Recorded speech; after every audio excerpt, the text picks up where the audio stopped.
बिस्मिल्लाहिर्रहमानिर्रहीम। Welcome back to my YouTube channel. आज हमारे साथ मौजूद है साद इस्माइल, जो इस वक्त एक बड़े मुख्तलिफ से मुल्क में है, जिसका शायद बहुत सारों ने नाम भी सुना है। मैंने भी कुछ टाइम पहले ही उसका नाम सुना था। सो उन्होंने भी बैचलर्स इन कंप्यूटर साइंस पास से किया। उसके बाद एक अच्छी जॉब की तलाश में, एक अच्छी कंट्री की तलाश में वो एक बहुत ही मुख्तलिफ मुल्क में आए, जिसका नाम भी पूछेंगे। क्या है वो मुल्क, क्या काम करते हैं, कौन सी कंपनी में करते हैं, ये भी पूछेंगे। सबसे पहले तो साद, अस्सलाम वालेकुम, कैसे हैं आप? खैरियत से हैं? वालेकुम सलाम। अल्हम्दुलिल्लाह ठीक ठाक। आप सुनाएं। अल्हम्दुलिल्लाह अल्हम्दुलिल्लाह। अच्छा, मुझे बताएं कि ये कौन सी कंट्री है, इसके बारे में थोड़ा सा बताएं। और आप किस कंपनी में काम कर रहे हैं, ये भी बताएं। कंट्री जो है एस्टोनिया, काफ़ी ऊपर आती है। इसके बराबर में एक साइड पे रशिया है, दूसरी साइड पे लेटविया है। और सी टच होता है एक साइड पे। और सी के दूसरी तरफ एक तरफ फिनलैंड है, दूसरी तरफ स्टॉकहोम है। और बाकी कंपनी मेरी करंटली बोल्ट है। ये ride hailing, food grocery delivery, scooters वगैरह और ये सारी चीज़ें होती हैं उसमें। सही सही। अच्छा, मुझे जहां तक याद आ रहा है, कुछ स्काइप का भी इस मुल्क से कोई ताल्लुक है? बताएं यस, उसके बारे में थोड़ा सा। स्काइप का भी हेडक्वार्टर यहीं एस्टोनिया में ही है, इवन टालिन में ही है। तो स्काइप जब अक्वायर किया था माइक्रोसॉफ्ट ने, तो फिर वो जो है अब माइक्रोसॉफ्ट बन गया इंस्टेड ऑफ स्काइप। बाकी इसके अलावा दो तीन और भी बड़े बड़े नाम है, जैसे पाइप ड्राइव का यहाँ पे हेडक्वार्टर है। एक और भी कोई है पाइप ड्राइव के अलावा, वाइस, ट्रांसफर वाइस। पहले ट्रांसफर ओह वाइस वो हाँ करता हाँ। था, वाइस होता है। तो सही उनका सही भी हेडक्वार्टर यहीं पे ही है। ये सारी मतलब यहीं की, इफ आई रिमेम्बर करेक्टली, ये सारी जो है यहीं पे ही फाउंड हुई कंपनीज। सही। तो यानी मुझे बताएं, थोड़ा सा मैं जानना चाह रहा हूँ कि पहले हम थोड़ा मुल्क के ऊपर बात करते हैं। कैसी कंट्री है वहाँ पे? ज़्यादातर यानी किस टाइप के लोग रहते हैं? क्या एशियंस वहाँ पे हैं, हमारी कम्युनिटी के लोग वहाँ पे मौजूद हैं? कोई मसाजिद वगैरह हैं या कोई कम्युनिटी स्टोर्स हैं? और फिर यानी यहाँ पे आने का कैसे जहन में आया कि यार यहाँ पे अप्लाई कर सकते हैं इस मुल्क की एक कंपनी में? एक्सपेक्ट्स यहाँ पे काफ़ी ज़्यादा कम है। लाइक अपार्ट फ्रॉम एस्टोनियन, सबसे ज़्यादा पॉपुलेशन यहाँ पे मे बी रशियंस की होगी। रशियन की है बेसिकली, क्योंकि लाइक पहले रशियन के कई रूल था इधर, रशिया का ही रूल था इधर, और बाकी फिर रशिया टच भी करता है, तो उस हिसाब से काफ़ी ज़्यादा इन्फ्लुएंस है। उसके अलावा बाकी काफ़ी ज़्यादा ठंडा कंट्री है। सर्दियों में जो है -23, -25 इस तरह चले जाता है। ओह, सही सही। गर्मियों में एक्सट्रीम जो अब तक गर्मी मैंने देखी है, वो मे बी लाइक 30 समथिंग कुछ गई होगी। और यहाँ पे पंखे वंखे एसी वगैरह कुछ भी नहीं है, तो उसमें फिर लग पता जाता है। लेकिन ये कि सर्दियों में फिर काफ़ी ज़्यादा डिप्रेसिव हो जाता है। बहुत छोटी रातें होती हैं, लाइक हाँ। बहुत छोटे दिन होते हैं। लाइक जिस हम्म। टाइम मैं आया था दिसंबर में, दिसंबर, मिड दिसंबर में मैं इधर आया था, तो लाइक टेम्परेचर कोई चल रहा था -10 -15 के करीब। और आई स्टिल रिमेम्बर परफेक्टली कि मैं ऑफिस जाता था कोई 9:30 के करीब। उस टाइम बिल्कुल सही से रोशनी नहीं हुई हुई होती थी। होने लगती होती, जैसे हमारे पास फजर का जो टाइम होता है तो फजर थोड़ी सी का। रोशनी होती है उधर। और बिल्कुल मतलब रोशनी नहीं हुई होती। तो उस तरह का हम्म। टाइम होता था।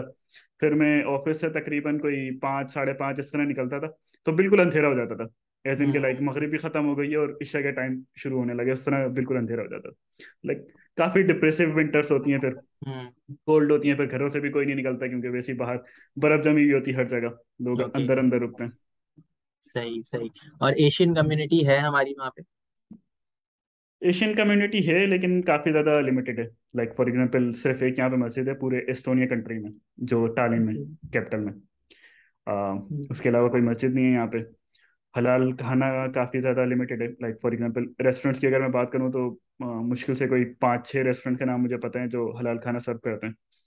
लेकिन ये कि अगर आप खुद बनाते हो तो चिकन मिल जाती है हलाल काफ़ी आराम से। अच्छा। बीफ और सही। मटन वगैरह भी। मुस्लिम इस्लामिक सेंटर है बेसिकली, मस्जिद नहीं है वो, पूरा इस्लामिक सेंटर है। तो वहाँ पे एक स्टोर है, वहाँ पे जो है हलाल मीट भी हलाल बीफ और हलाल मटन भी मिल जाता है। सही से। और पाकिस्तानी हमारी कम्युनिटी कितनी होगी, कितने पाकिस्तानी आपको वहाँ पे मिले? मैं भी कोई अगर बिल्कुल बॉल पार्क फिगर बताऊँ तो कोई 400 500 के करीब होंगे। मे सही भी यानी। थोड़े से और ज्यादा। सही है, इनफैक्ट यानी तकरीबन 1,000 लोग पहुंच गए हैं वहाँ पे, उस मुल्क में भी हमारे पाकिस्तानी। मोर और लेस आई थिंक पहुंच गए सही है होंगे। सही। अच्छा, अब थोड़ा कंपनी के ऊपर आते हैं। आप अपने बारे में बताएं। जब आपने फास्ट में आए तो सबसे पहले तो ये डिसीजन कैसे लिया कि कंप्यूटर साइंस पढ़ना है, फास्ट से पढ़ना है? और मुझे बताएं कि आपने मेट्रिकुलेशन के बाद यानी मैट्रिक किया था, इंटर किया था, या ओ लेवल्स ए लेवल्स किया था? और फिर ये कब फैसला किया कि यार फास्ट जाना चाहिए और कंप्यूटर साइंस पढ़ना चाहिए? हम्म। सो थोड़ा सा पास्ट में जाएं तो कंप्यूटर से मैं इंटरेस्ट मेरा लाइक बचपन से था। मेरे दो सही भाई, एक भाई आईटी में थे, एक भाई नेटवर्किंग में थे। तो घर पे हमेशा से जो है नेटवर्किंग गियर्स और कंप्यूटर्स वगैरह और वो सारी चीज़ें देखी थी। लाइक है। इवन बचपन में भी मेरे पास एक कंप्यूटर होता था जिसमें मैं ख़राब होता था वो, लेकिन मैं हार्ड ड्राइव वगैरह इधर उधर कर रहा होता था और वो सारी चीज़ें मतलब बचपन से ही शौक था। तो फिर मैट्रिक किया था। मैट्रिक बाकी सारी हर्ट के साथ जो साइंस में किया था ताकि आगे ऑप्शंस खुले रहें। फिर इंटर किया था, इंटर प्री इंजीनियरिंग में किया था ताकि आगे आगे ऑप्शंस खुले रहें। हालांकि हम्म। बिल्कुल क्लियर पिक्चर थी कि करना कंप्यूटर ये कुछ, लेकिन जस्ट हर्ट के साथ चलता रहा था। फिर ये हुआ था इंटर में, बैक देन काफ़ी अच्छा स्टूडेंट था, पता नहीं अब हूँ नहीं हूँ, लेकिन इंटर में फिर फर्स्ट ईयर में ये हुआ था कि फ्रीलैंसिंग में थोड़ा सा इन हो गया था। एक वेब हम्म। होस्टिंग कंपनी थी, उनके साथ सपोर्ट का रोल थोड़ा सा करने लग गया था। तो सही से एजुकेशन पे फोकस नहीं कर सका था। तो 52%, 52% आई थी, जिसकी वजह से काफ़ी ज़्यादा डिसअपॉइंटेड हुआ था मैं खुद भी, अपने साथ घर वाले भी।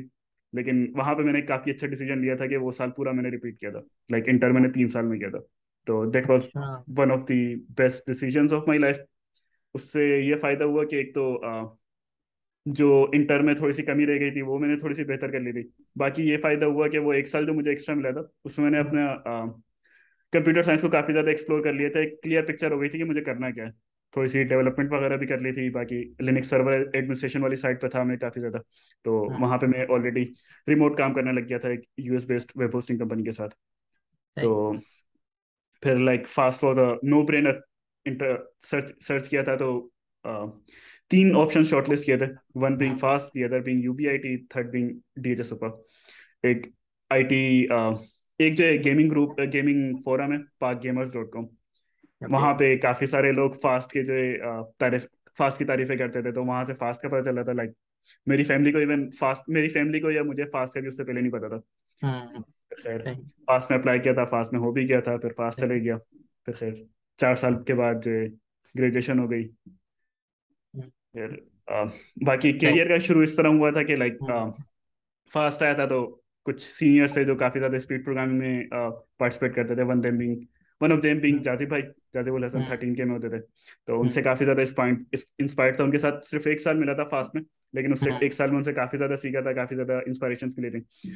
तो उन्होंने स्पीड प्रोग्रामिंग में भी इंटरेस्ट दिलवाया था। मतलब आई स्टिल रिमेम्बर एसीएम का एक इंट्रोडक्टरी सेशन हुआ था लैब 1 में, आई थिंक, जो सीएस हम्म। फर्स्ट फ्लोर पे होती थी। तो हम्म। वहाँ वहाँ पे लाइक स्पीड प्रोग्रामिंग का बिल्कुल इंट्रोडक्शन हुआ था, पता चला था। तो वहाँ से फिर इंटरेस्ट बिल्ड होता गया, अच्छी टीम बन गई थी। फिर कैरियर फिर इस तरह शुरू हुआ था कि सेकंड ईयर के बाद जाते भाई का एक दिन अचानक से मैसेज आता है कि लाइक सीवी अपनी प्रिपेयर करके सेंड करो। तो अपेरेंटली करीम जो इंटर्न हायर कर रहा था, तो वो एक अच्छा जंप स्टार्ट मिल गया था। करीम में इंटर्नशिप की थी 2 महीने तक के करीब, कुछ 2 महीने और शायद 2 हफ्ते समथिंग कुछ, बैक इन 2018। उसके बाद फिर ग्रेजुएशन हुई थी। तो करीम को ऑलरेडी पता था, करीम केयर टीम में मैं था। वहाँ पे लमक भाई से काफ़ी कुछ सीखा था ड्यूरिंग इंटर्नशिप। तो फिर करीम ही ज्वाइन कर ली थी। फिर करीम में 1.5 साल वहाँ पे काम किया सही। बिफोर अच्छा, मूविंग टू बोल्ट। थोड़ा सा इससे पहले कि कैरियर को आगे लेके चलें, मुझे बताएं आप कराची में किस एरिया में रहते हैं? Orangi town. Orangi. Yes. Okay. सही है। यानी औरंगी में आप रहते थे, आपने 3 साल में अपना यानी इंटर किया, और उसके बाद यू केम टू फास्ट, और फिर करीम, और फिर माशाल्लाह अब ये आगे लेके चलेंगे। बट एक, मैं यहाँ पे रोक के ना, जो लोग सुन रहे हैं, बहुत सारी दफा हम डीमोटिवेट हो जाते हैं छोटी छोटी बातों के ऊपर। एक कोई कोर्स फेल हो गए यूनिवर्सिटी के अंदर, एक कोई छोटी सी चीज हम वो हो गए। लेकिन लिटरली देखे, एग्जाम्पल्स आपके सामने है। साद ने पूरा 1 साल रिपीट किया है अपने इंटर का, यानी कह सकते हैं इंटरमीडिएट एक बड़े इंपॉर्टेंट साल होते हैं। उस वक्त हर बंदा आपके खानदान में भी पूछता होगा, भाई कहाँ जा रहे हो, क्या कर रहे हो, एक पेयर प्रेशर भी होता है, लोगों को आप देख रहे होते हो। आपके जो साथ के बच्चे होंगे वो उस वक्त यूनिवर्सिटीज में पहुंच गए होंगे, आप 1 साल पीछे रह गए होंगे। बट स्टिल यू नेवर, यानी आपने उसको अपने ऊपर लिया नहीं, और आप फास्ट तक पहुंचे, फिर आपने फास्ट में एक्सेल किया, और मैं माशाल्लाह आज आप जाएं, you have done wonders in your life at this age. So we are proud of you. But माशाल्लाह एक बहुत मोटिवेशनल बात है ये कि कहाँ से स्टार्ट किया और फिर माशाल्लाह आज आप जो कर रहे हैं। अच्छा, थोड़ा सा आते हैं आपके स्पेसिफिकली अप्लाई करने के ऊपर। जब आप करीम में थे, आपने कहा कि आप करीम तक पहुंचे और फिर आप करीम में थे और आपने वहीं से प्रोसेस स्टार्ट किया होगा। So what were you doing, यानी आप क्या हर जगह मुख्तलिफ मुल्कों में अप्लाई कर रहे थे and then you find out कि यार ये भी एक अच्छा ऑप्शन है, चलो बोल्ट चल लेते हैं, या you specifically wanted to go here? करीब मेरा 1.5 साल हो गए थे, तो थोड़ा सा बोर हो गया था अपने रोल से। तो राइट। हर जगह अप्लाई कर रहा था जहाँ से भी मतलब हाँ। अपॉर्चुनिटी मिल जाए। तो एट द एंड लाइक मेरे पास मतलब हर जगह एज इन के हर कंट्री में, let it be Dubai, let it be Europe, let it be like hmm. Hmm. Eastern Europe like in Estonia. तो एट द एंड मेरे पास दो ऑफर सीन हैं। एक दुबई में थी, अबू धाबी, और एक यहाँ थी। दुबई वाली ऑफर थोड़ी सी ज़्यादा अच्छी लग रही थी, क्योंकि लाइक 1 घंटे की फ्लाइट, 1-2 घंटे की फ्लाइट से आना जाना हो सकता था। हर महीने में 2 दफ़ा आ सकता था, हर वीकेंड पे आ सकता था, आराम से आ जा सकता था। बिल्कुल। लेकिन फिर eight the end of the day ये हुआ था कि वो एक बैंक था और उनका इंटरेस्ट वगैरह का थोड़ा सेटअप था। तो ओनली बेस्ड ऑन दैट वो नहीं ले सका कि पर्सनल रीजंस की वजह से। बिल्कुल। तो फिर bolt on the contrary, bolt काफ़ी एक अच्छी अपॉर्चुनिटी थी। काफ़ी अच्छे ग्रोथ फेज में थी। हम्म। इंजीनियरिंग इनकी काफ़ी अच्छी, इंजीनियरिंग प्रैक्टिसेस वगैरह काफ़ी अच्छी थी। इंटरव्यूइंग एक्सपीरियंस काफ़ी अच्छा हुआ था। तो फिर बोल्ट आ गया। सही, माशाल्लाह माशाल्लाह। अच्छा, आपने कहा आप दिसंबर में आए, right? Yes. So it's been like 8 to 9 months now. और यानी बहुत टाइम होता है एक मुल्क को समझने के बारे में, कैसा है क्या चीज़ें। किसी को रिकमेंड करेंगे कि इस मुल्क में आए, इस कंपनी में काम करे? अ, मुझे पता है अभी आप जो सारी बातें बता रहे हैं वो बड़ी अच्छी चीजें हैं और बड़े लोग मोटिवेट हो रहे होंगे।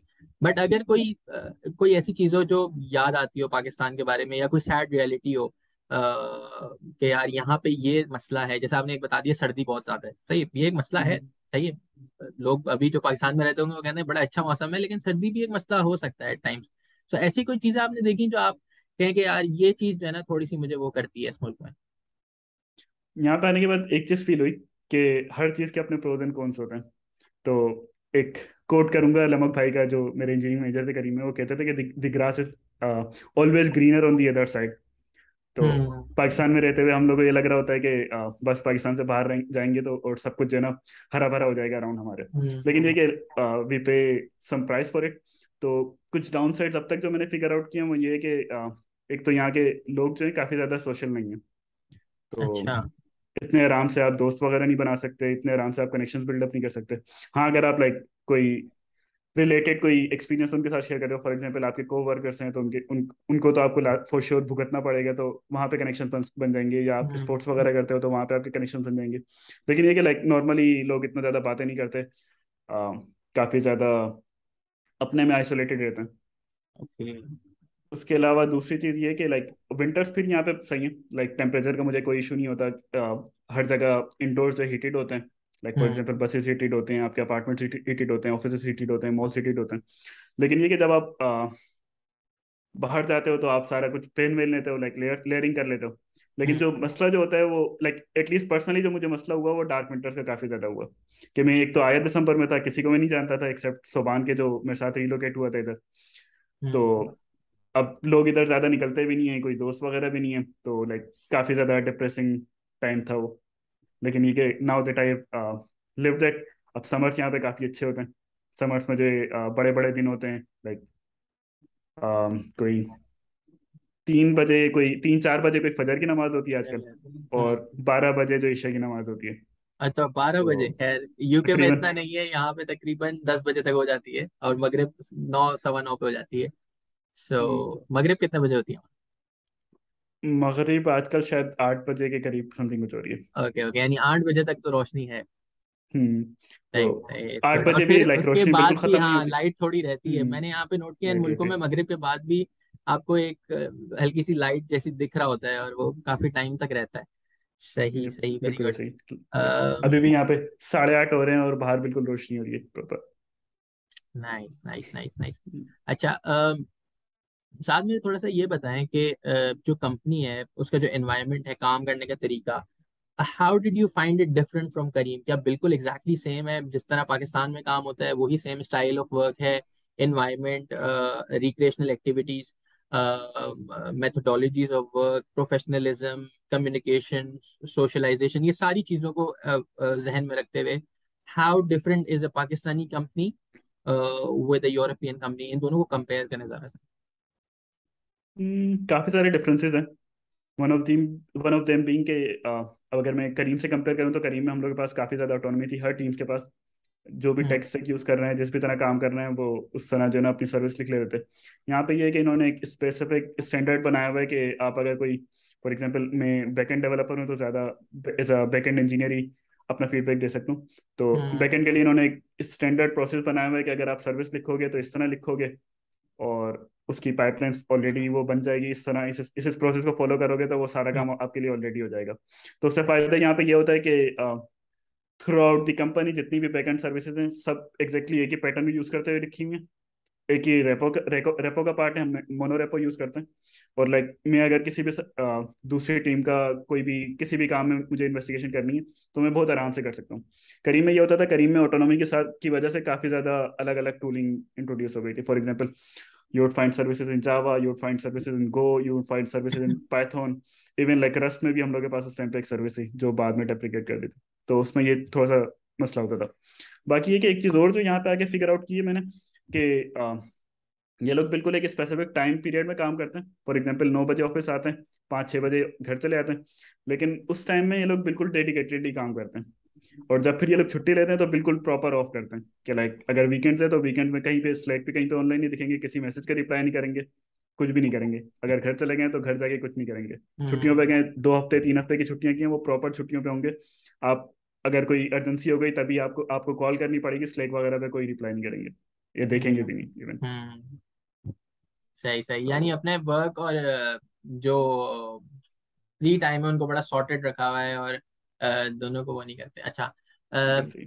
थोड़ा सा कंपनी को बताएं कि बोल्ट एग्जैक्टली कहाँ की बेस्ड है, यानी इसकी हेड ऑफिस कहाँ पे, और फिर थोड़ा सा अगर आपको if you have any idea कि ये किन किन मुल्कों में इस वक्त चल रहे हैं, और यानी किस फेज में है इस वक्त ये company, is it in startup phase और इट्स लाइक प्रॉपर एक कंपनी स्टेब्लिश हो चुकी है और it's doing wonders. Hmm.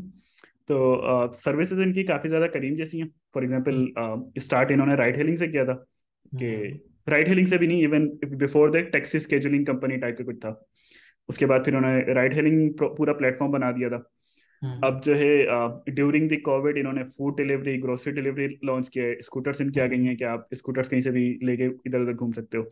Even hmm. Rentals में भी इन्होंने रेंटल्स भी इंट्रोड्यूस करा है, इवन तो वो सिर्फ एस्टोनिया में, कि लाइक इन्होंने कुछ, फॉर एग्जांपल एग्जैक्ट नंबर तो नहीं पता, लेकिन 1000 गाड़ियां, 1000 कार्स लेके इन्होंने अलग अलग जगह पे टालिंग में रख ली हैं।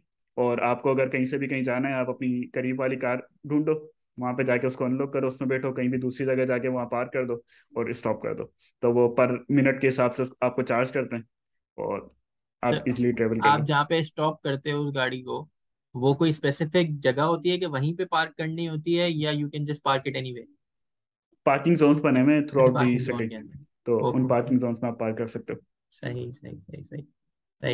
ये आई थिंक ये कॉन्सेप्ट तो काफी सारे मुल्कों में है। आई डोंट नो बोल्ट ही करता है या कोई और कंपनीज हम्म। करती हैं, but it's a wonderful concept. Pakistan में शायद ये कर नहीं सकते हम, क्योंकि फिर वो पता नहीं गाड़ी एक शहर से हम्म। दूसरे शहर जाके उसके पार्टी ना खुल जाए। हम्म। खैर। सही। अच्छा, कराची में जब आप थे, जब आप अपना बैचलर्स कर रहे थे, क्या आपकी मोटिवेशन थी उस वक्त कि मुझे पाकिस्तान से बाहर जाना है? और अगर जाना है तो what was your purpose of coming out of the country? Was it just to explore the world, या यू थिंक कि मुझे समझ आ गया यार मैं इस मुल्क में जिंदगी गुजार सकता हूँ? ड्यूरिंग यूनिवर्सिटी तो आई थिंक कुछ ज़्यादा क्लियर पिक्चर नहीं थी, I don't know where I am going. But like hmm. After Careem थोड़ा सा ये आइडिया हो गया था कि अब कंफर्ट जोन से थोड़ा बाहर जाना है, क्योंकि हम्म। अल्हम्दुलिल्लाह मेरे ऊपर कोई किसी फैमिली रिस्पॉन्सिबिलिटीज किसी किसी तरह की नहीं थी, क्योंकि मैं I am being the youngest sibling in the family. तो मेरे ऊपर कोई पर्सनली रिस्पॉन्सिबिलिटी नहीं थी। तो hmm. I just wanted to try something different, being be out of my comfort zone. तो that's why I just came here. सही। और अभी यानी जैन क्या कहता है कि यार एस्टोनिया में जिंदगी गुजारी जा सकती है, या you would be thinking of moving to relatively more developed European countries और यूएस और कनाडा और समवेयर एल्स, और यू थिंक कि नहीं यार यहाँ पे भी पूरी जिंदगी गुजारी जा सकती है? डेवलप तो लाइक एस्टोनिया भी है I think, hmm. If I remember correctly, like पर जीडीपी, पर कैपिटा जीडीपी यहाँ पे आई थिंक सबसे ज्यादा है अक्रॉस ऑल दी यूरोप और समथिंग। तो राइट। लेकिन ये है कि यहाँ पे थोड़ा सा टफ डिसीजन है कि लॉन्ग टर्म स्टे करना है या नहीं करना, क्योंकि हम्म। रिलीजियस पाकिस्तान इश्यूज हैं बहुत एक्सेसिबल नहीं सारे। है। पाकिस्तान हाँ। एक्सेसिबल नहीं है रिलीजियसली, यहाँ पे काफी ज्यादा एक्टिव नहीं हम्म। है। हम्म। मस्जिद सिर्फ एक ही है, बाकी फिर रेस्टोरेंट्स वगैरह के भी मसले होते हैं, तो हम्म। पता नहीं।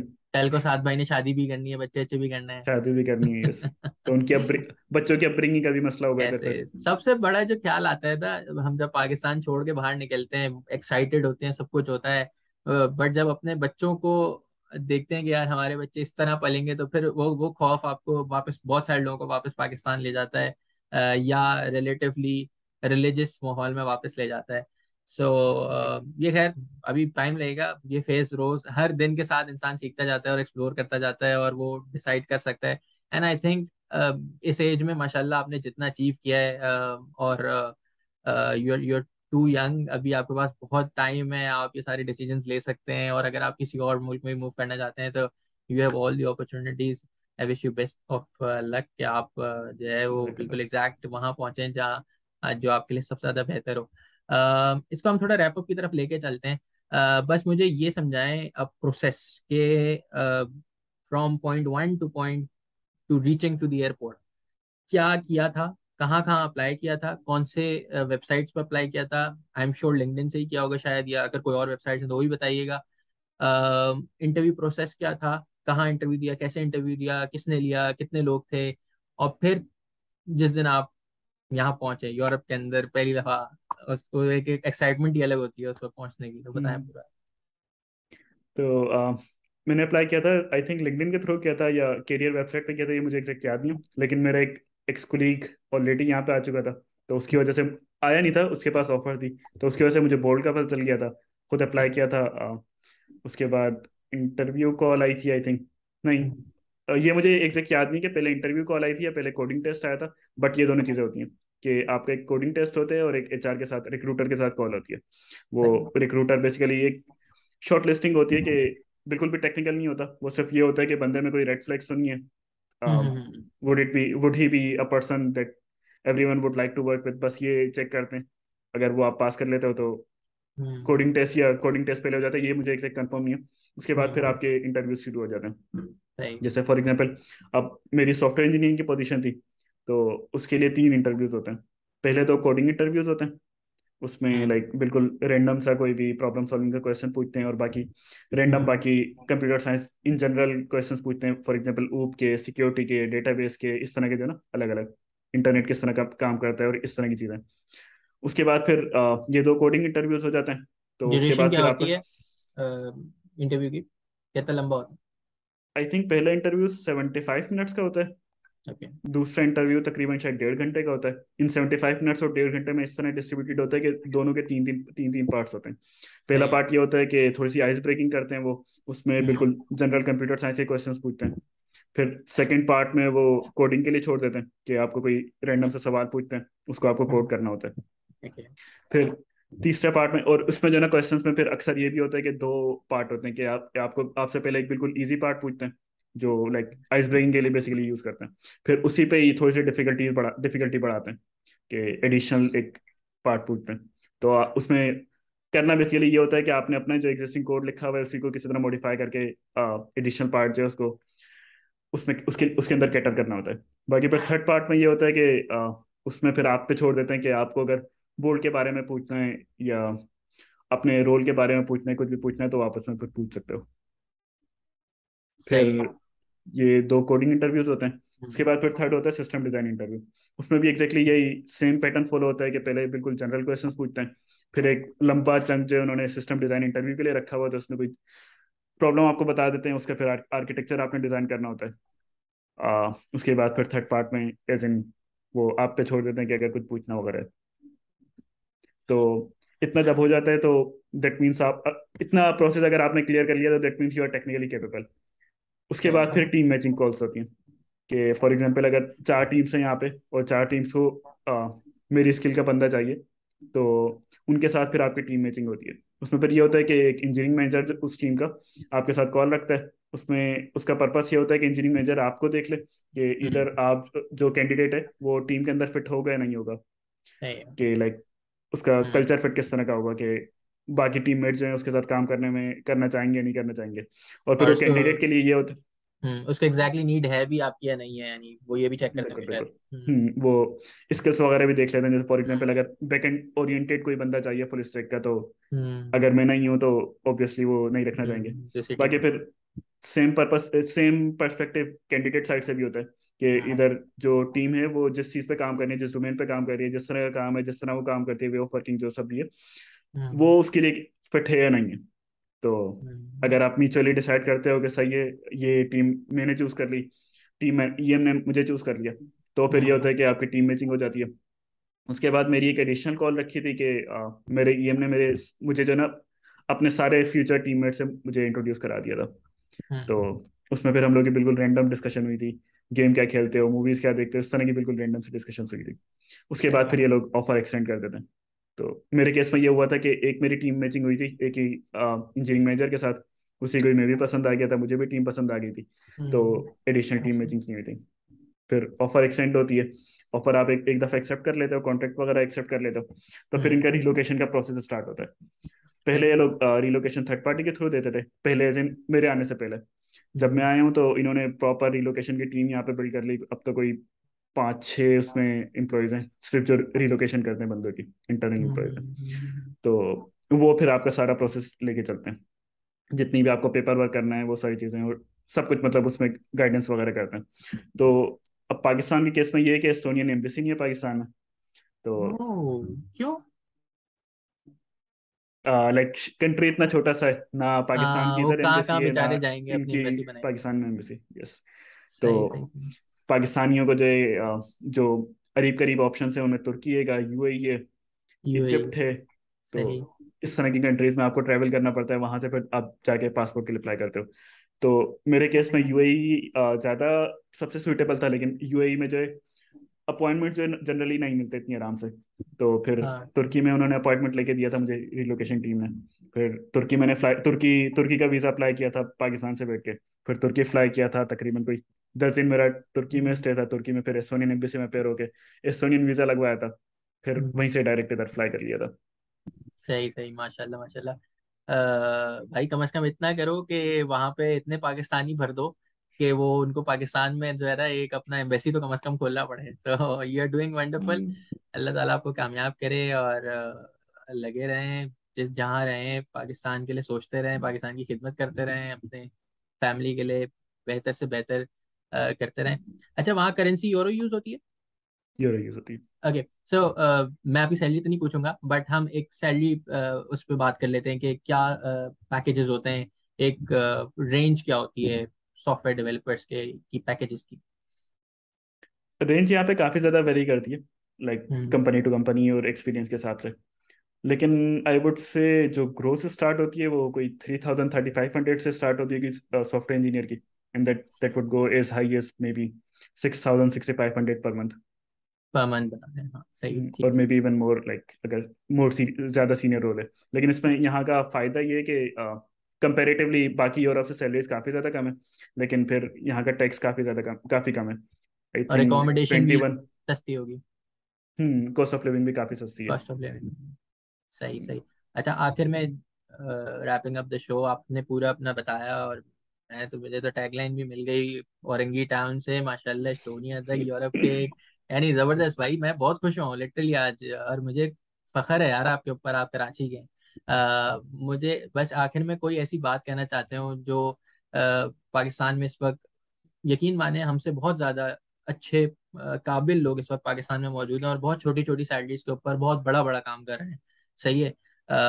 और उनको एग्जैक्टली पता नहीं है कि भाई अगर वो भी अप्लाई करें तो वो आ सकते हैं यूरोप के किसी भी मुल्क में। इट्स रियली इजी, यानी चलें इजी नहीं भी है तो खैर बहुत मुश्किल भी नहीं है, पॉसिबल है ही ना, लोग आ ही रहे हैं। Hmm. So at the end, what do you want to say to all those people listening you, who are willing to come to this part of the world?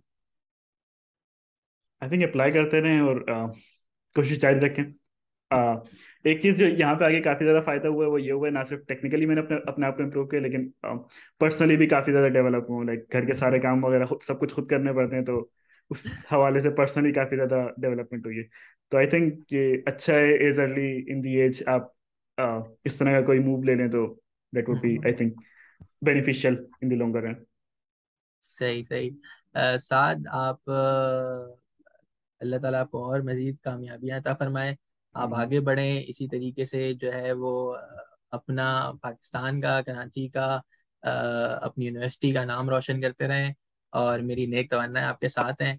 जज़ाकल्लाह। बस यहीं पे मैं जो है वो प्रोग्राम मेरे ख्याल से जितने सवालात मैं कर सकता था मैंने किए हैं। अगर इनकेस किसी के जहन में और कोई सवाल आता है इस मुल्क के हवाले से, इस कंपनी के हवाले से, they can ask in the comment section और I think Saad would be more than happy to reply on them। अगर आपको वीडियो अच्छी लगी हो तो चैनल के सपोर्ट के लिए सब्सक्राइब कर दीजिएगा। अस्सलाम वालेकुम वरहमतुल्लाहि वबरकातुहू।